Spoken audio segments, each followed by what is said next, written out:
Hey guys, Miss Warren here. I've asked y'all to replicate portions of Keith Haring's Tuttomundo. So I wanted to kind of walk y'all through drawing from observation, one step at a time, so y'all can really be successful at this. The first thing I'm going to do, because I've only asked you to draw a portion of this, not the whole thing, is I'm going to select an area I think I can do well. So I'm going to look at the figures. This is a giant mural originally, and it's in Italy on the side of the building, but I'm going to look at the figures and see which one I think I can do fairly well. I think I'm going to start with this guy, this yellow guy here with the different layers before he gets to his legs.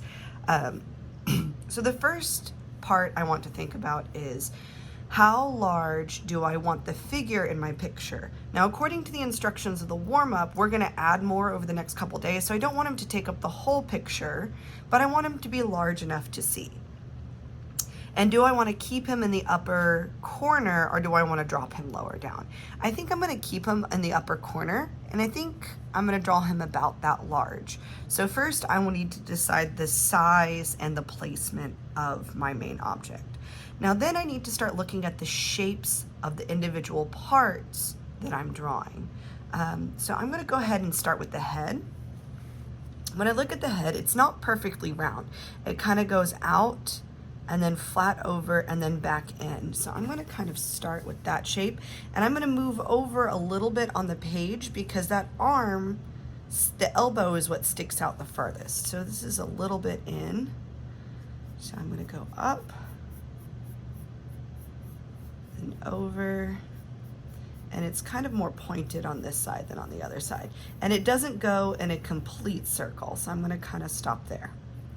Now the arm, the face overlaps the arm on this side, so I'm going to start the arm about here coming out of the face, and I'm going to go up, and then the arm suddenly changes angles. Whenever something suddenly changes angles, I like to pick up my pencil and change angles with it. Now, it's sharp here, but then it's kind of curves as you get to the hand. And the hand, I probably could have been a little bit longer on this elbow. Let me correct that. And this hand, if I look here, it goes down all the way to about where it would be even with the end of the face. So, and then I'm going to round out the end of the hand. If you look, I kind of do a sketchy line first, and then I go back and smooth it out on my final draft. So it's okay to draw sketchy when you're looking at something and trying to sketch it quickly. Then it changes angles here. And this little corner ends below where the face ends. Now I'm going to start on this side, on the other side here, the other arm. This is like one continuous line connecting with the back of the head here. So kind of scoops in, then goes out, and it slants down a little bit, and then it goes down, but not very far. It's not a very long forearm. Then it has this little hand here. And it goes back in, and then the body goes straight down. It implies a lot of movement because these diagonal lines, do you see how like the person's not standing straight up and down, the body's diagonal? So it kind of implies movement or dancing. I think I could have scooped in a little bit further with the head on this side, like that. Okay, now I'm going to draw this body part. I'm going to draw a little curved line that kind of hides behind the person's body. And then I'm going to overlap to the front and scoop behind on this side. I'm going to extend these lines to make sure that they overlap because they overlap right here. Then I'm going to do the next one, the next curve. I'm going to extend this down just a little bit on either side. It's much more extended on this side than it is on the other side. See, this side here is longer than that side.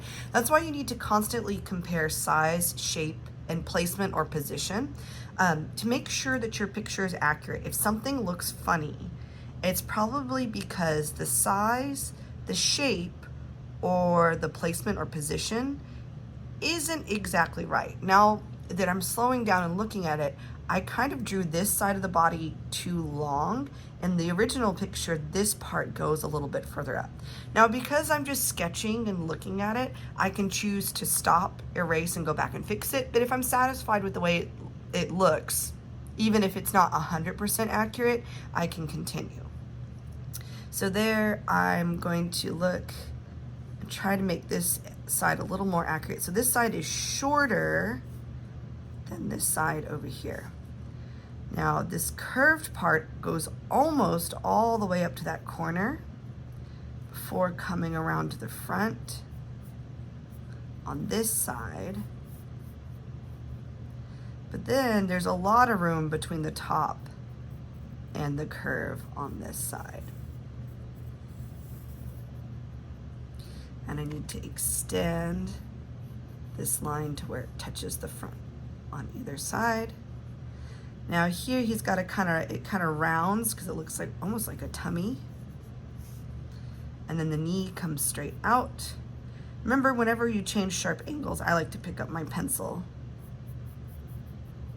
If it's a soft curve, I just continue.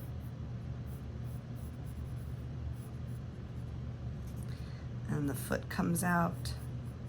This ended up a little bit bigger than I originally intended, so I'm gonna have to draw my other figures kind of small, or pick other figures that are kind of small. And then it's a sharp angle for the heel.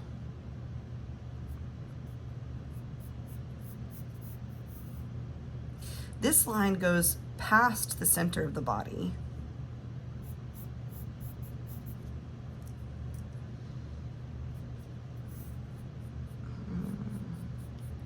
This knee bends the same direction but goes lower than the other leg. And this line is kind of long and curved.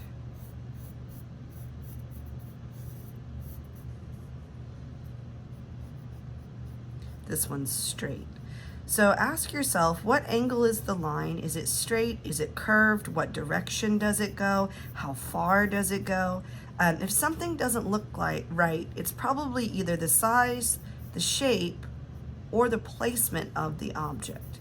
So now I've more or less got this first initial figure drawn. I'm gonna kind of stop and compare real quick. It's not exactly perfect. The original is a little bit skinnier up here. The body is a little skinnier, but it's a good approximation for a 10-minute drawing. So you're only going to get so perfect in about 10 or 15 minutes, which is how long I intend these warm-ups to be. I think I'm going to do the little action, rhythm, movement lines around him. So these little lines here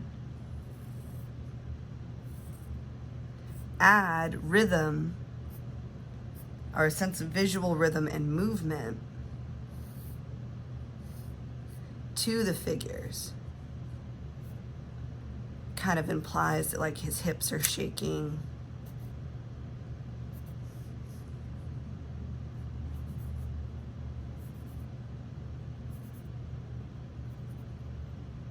I'm gonna count how many of these there are. 1, 2, 3, 4, 5, 6. 1, 2, 3, 4. Yeah, and then 5, 6. I think the distance on this side is shorter in that original. I think this leg is lifted up a little bit higher in the original now that I'm looking at it, because there seems to be an awful lot of gaps now that I'm drawing these little curved lines. And I think this toe is a little more pointed up. So I'm gonna change the angle of this toe. Give it a little more movement. Make it look like he's lifting his foot instead of stomping it down. And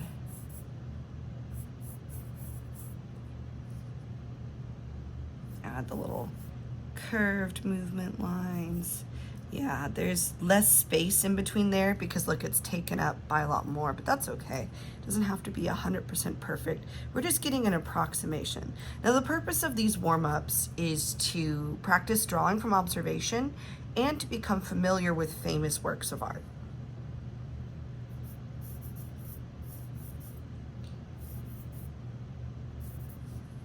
When we color it in, if you use marker for these little movement lines and to outline your figures, they'll be nice and bold, which is what I eventually plan to do.